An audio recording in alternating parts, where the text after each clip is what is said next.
Okay, good morning mga ka-Right Technology. Iyan po, at buhay pa rin po ang inyong professor. Welcome sa ating 2025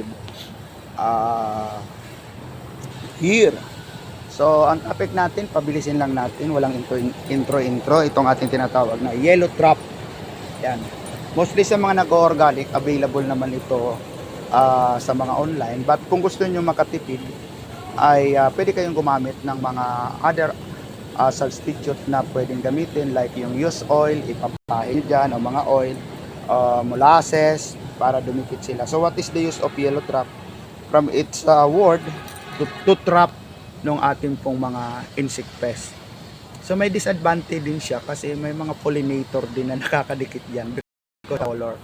Makikita nyo, even the langaw or the housefly is considered as pollinator at nakakapag contribute siya. At marami pang ibang mga insekto na nandiyan. So hindi tayo entomologist o paki-comment ng entomologist kung ano mga nakadikit dyan.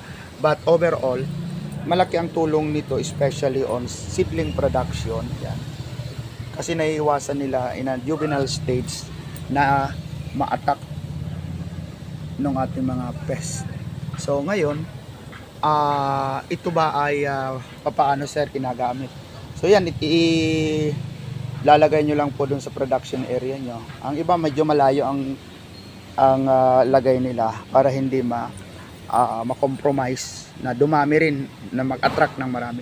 The yellow color during night kasi nocturnal lang mga insekto ay maliwanag sa mata ng ating mga pest, kaya mabilis silang makadikit dyan. Kaya ganun ang kulay mo. So ayun, kung may mga alam pa kayo, pwedeng comment.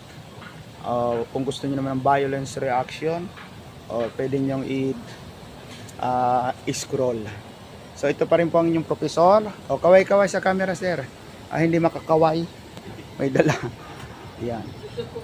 So yun lang. Bye-bye.